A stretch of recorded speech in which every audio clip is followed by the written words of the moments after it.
Hello friends, मैं HVAC में एक और नई वीडियो लेके आया हूँ। टॉपिक है चिल्लर सिस्टम। इसमें हम नीड की रिक्वायरमेंट क्या है चिल्लर सिस्टम की, बेसिक कंपोनेंट क्या है, बेसिक वर्किंग प्रिंसिपल क्या है, एनर्जी असेसमेंट कैसे कर सकते हैं, तो ये कुछ टॉपिक्स हम इसमें पढ़ेंगे। सबसे पहले नीड, हमें चिल्लर सिस्टम क्यों चाहिए, किस लिए चाहिए। फ्रेंड्स, मैं इस कंसिडर करता हूँ ये एक हमारे पास रूम है।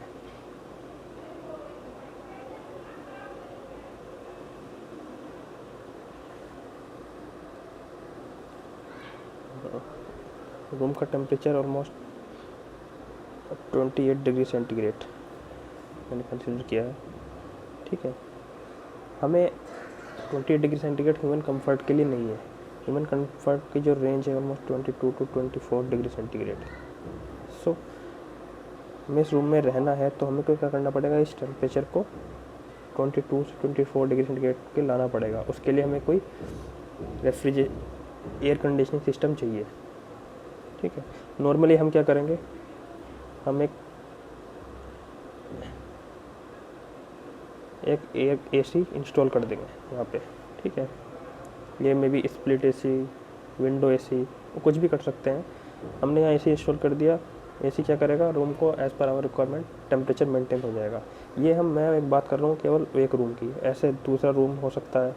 ठीक है, वहाँ हमने AC इंस्टॉलेशन कर दिया दूसरा। सिमिलरली तीसरा रूम हो सकता है, वहाँ भी हमने AC इंस्टॉल कर दिया। बट मेरे पास अगर एक बहुत लार्ज बिल्डिंग है जिसमें नंबर ऑफ रूम्स हैं, अदर एरियाज़ हैं, और इस पूरे को ही मुझे मेंटेन करना है, उस केस में मैं अगर हर रूम में, हर केबिन में या हर जगह के AC इंस्टॉल करूँगा तो मेरी कॉस्ट ऑलमोस्ट बहुत ज़्यादा बैठेगी। इंस्टॉलेशन कॉस्ट भी बहुत ज़्यादा बैठेगी, और दूसरा इलेक्ट्रिकल कॉस्ट जो मंथली होगी वो भी बहुत ज़्यादा बैठेगी।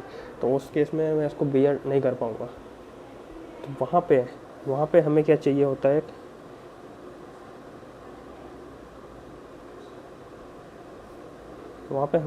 एक centralise air conditioning system.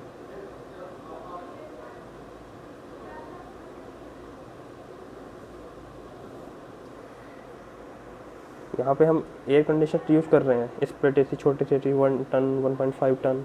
Okay, but एक पूरी बिल्डिंग को मुझे एक पर्टिकुलर टेम्परेचर पे मेंटेन करना है, और मुझे कॉस्ट का भी ध्यान रखना है। तो उस केस में मैं सेपरेट AC ना लेके मैं जाऊँगा एक सेंट्रलाइज एयर कंडीशनिंग सिस्टम पे। उस सेंट्रलाइज एयर कंडीशनिंग सिस्टम को ही हम चिल्लर सिस्टम बोलते हैं। तो इंडस्ट्री के लिए हो सकता है, नॉर्मल बिल्डिंग के लिए हो सकता है। ठीक है, as per hour requirement different capacity के हमारे पास सेटेलाइट एयर कंडीशनिंग सिस्टम होते हैं। जितना लोड हमारे पास होगा उसके हिसाब से हम इंस्टॉलेशन कर सकते हैं। ठीक है, अब मैं आता हूँ बेसिकली क्या होता है सेंट्रलाइज एयर कंडीशनिंग। ठीक है, तो सेंट्रलाइज एयर कंडीशनिंग के जो बेसिक कंपोनेंट होते हैं,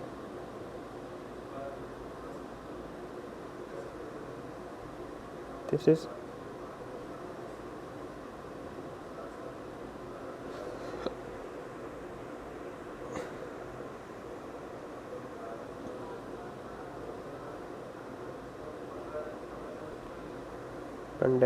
sorry, this is compressor.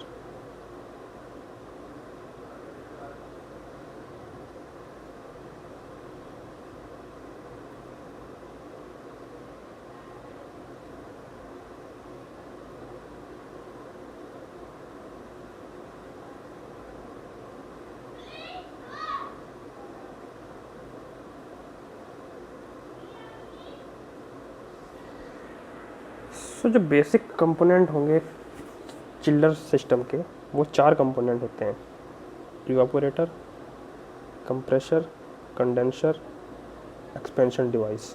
Okay,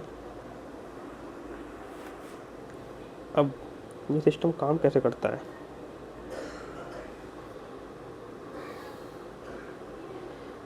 basically चिल्लर सिस्टम में हमारी 3 साइकिल वर्क करती हैं,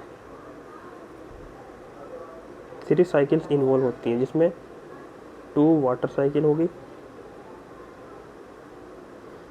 1 रेफ्रिजरेंट साइकिल।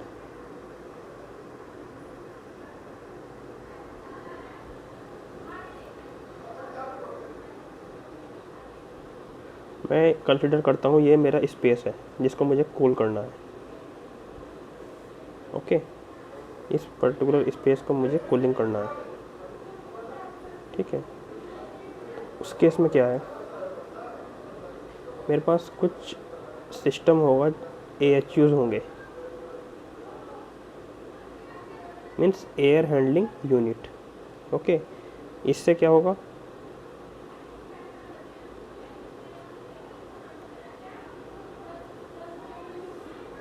ये इसका फंक्शन है एयर सर्कुलेशन। जैसे नाम से पता लग रहा है AHU, इस पे हम अलग वीडियो करेंगे, अभी केवल इन तक कर लीजिए। इसका जो पर्पस क्या है, पर्पस है एयर हैंडलिंग यूनिट। इसका पर्पस है जो भी रूम की या किसी पर्टिकुलर स्पेस की एयर है उसको फाइन करके, डस्ट पार्टिकल रिमूव करके उसको कूलिंग देना, ये इस AHU का बेसिक फंक्शन है। इसमें क्या होता है, 2 डक्ट होती हैं, एक सप्लाई जो फिल्टर कोल्ड एयर इस स्पेस में जाएगी, और एक होता है रिटर्न डक्ट जिससे ये हॉट एयर वापस AHU में जाएगी। ये सर्कुलेशन चलता रहेगा। अब यहाँ समझने की बात ये है, ये जो हॉट एयर आ रही है इसको कूलिंग करने के लिए हमें कोई ना कोई मीडियम चाहिए, क्योंकि सर्कुलेशन है, हम इस एयर को वेस्ट नहीं कर रहे हैं। यही एयर जो इस पर्टिकुलर स्पेस में जो एयर है वही सर्कुलेट होके पूरा सिस्टम कूल हो रहा है। बट ये जो हॉट एयर यहाँ पे जा रही है ये भी कहीं ना कहीं कूल होगी, तो इसके लिए यहाँ पे क्या है, कूलिंग कॉइल होती है इसमें।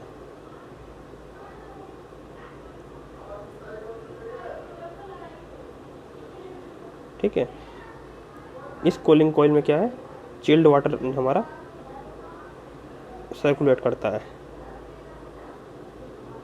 ओके, ठीक है, ये इन किया, ये आउट किया। ठीक, चिल्ड वाटर इन करेगा किसमें, जो कॉइल्स होंगी, और वो चिल्ड वाटर आपका ये जो एयर सर्कुलेट हो रही है हॉट एयर के कांटेक्ट में आएगा और उस हॉट एयर को कूल करके वापस उस रीजन में भेज देगा। तो ये तो बेसिक AHU का फंक्शन हो गया। यहीं से हमारा सारा साइकिल चल रही है एक एक करके। पहले साइकिल ये हुई, ठीक है। दूसरा, अब ये जो एयर चिल वाटर इन करके ठंडा पानी आया यहाँ पे, ये कूलिंग कोयल के थ्रू गया, इसने अपनी हीट ट्रांसफ़र करी, तो ये क्या हो गया, गर्म हो गया, इसका टेम्परेचर इंक्रीज़ हो गया, ये हॉट वाटर बन गया। ठीक है, अब हमें इसको कूल करना है। ओके, तो उस केस में क्या होगा, ये हॉट वाटर जाएगा आपका इवेपोरेटर में।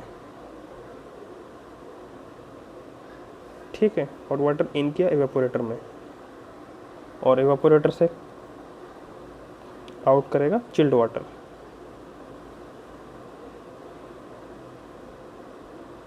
ये आपका, मैं अगर इसको मिलाना चाहूँ तो ये पूरी साइकिल आपकी लगभग यहाँ बन जाएगी। ये चिल्ड वाटर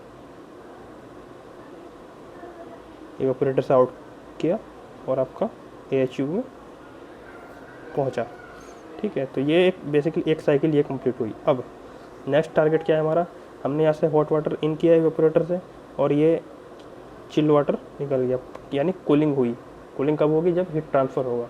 हीट ट्रांसफ़र के लिए हमें एक मीडियम और चाहिए, है ना। यहाँ पे हमारा एक मीडियम तो है ऑलरेडी, वाटर। ठीक है, हमें इस वाटर की हीट ट्रांसफ़र करनी है, तब हमारे पास एक और मीडियम आएगा, this is called refrigerant.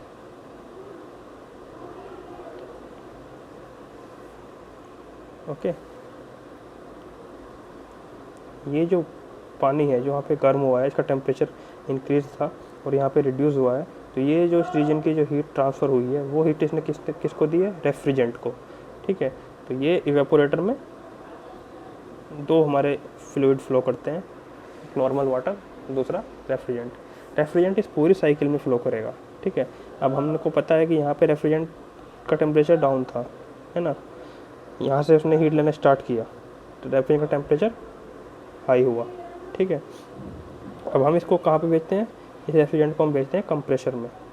Compressor क्या करता है, कंप्रेसर उस इस रेफ्रिजरेंट का जो प्रेशर है वो प्रेशर लो है, वो हम प्रेशर डायग्राम से समझाएंगे, क्लियर करेंगे। प्रेशर डायग्राम अगर मैं इसका थोड़ा बताना चाहूँ, ये प्रेशर हो गया, ये आपका enthalpy, enthalpy means total heat content, कितनी एनर्जी इसमें, हीट एनर्जी पर्टिकुलर फ्लूइड में है। तो अगर मैं इसको यहाँ पे प्लॉट करूँ तो ये रीजन आपका हो गया इवेपोरेटर का। इस पर्टिकुलर कांस्टेंट प्रेशर पे हमारा इवेपोरेटर साइकिल काम कर रही है।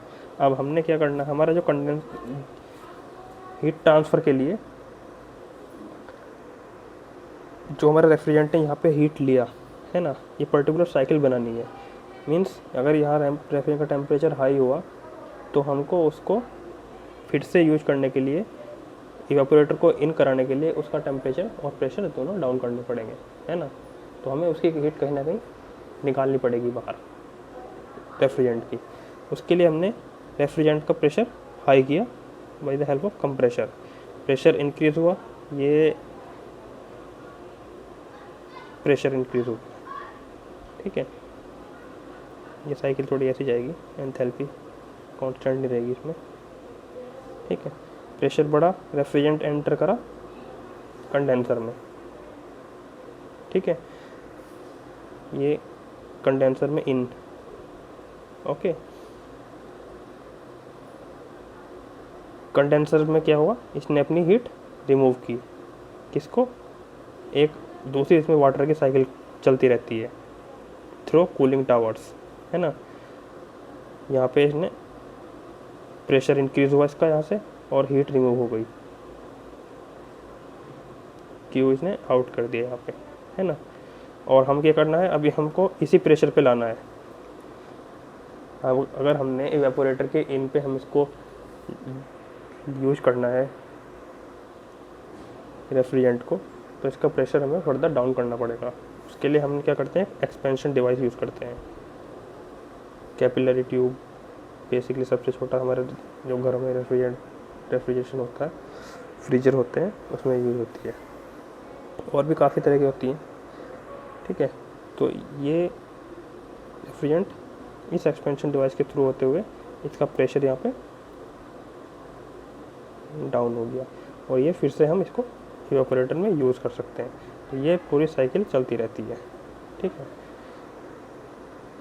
ये जो हीट रिमूव की इसने, ये फर्दर जाती है कूलिंग टावर्स में। ये पानी हम यूज करते हैं, कूलिंग टावर्स में जाता है। ये कूलिंग टावर्स में फिर से कूलिंग होकर हॉट वाटर, इसने रेफ्रिजरेंट से हीट लिया, वाटर ने, टेम्परेचर इंक्रीज़ हुआ, वो पानी कूलिंग टावर में सर्कुलेट होगा, वहाँ पे टेम्परेचर डाउन होगा और ये फिर से इस कंडेंसर में घूमता रहेगा। तो जैसे मैंने कहा था, ये एक साइकिल ये हो गई यहाँ पे, एक साइकिल ये हो गई यहाँ पे और एक साइकिल ये हो गई कूलिंग टावर वाली। 3 साइकिल इस पूरे सिस्टम में वर्क करती हैं। इसकी टेक्निकल डिटेल्स हम अगली वीडियो में समझेंगे। वीडियो कैसी लगी, कुछ क्वेरी हो तो आप पूछ सकते हैं। थैंक्स।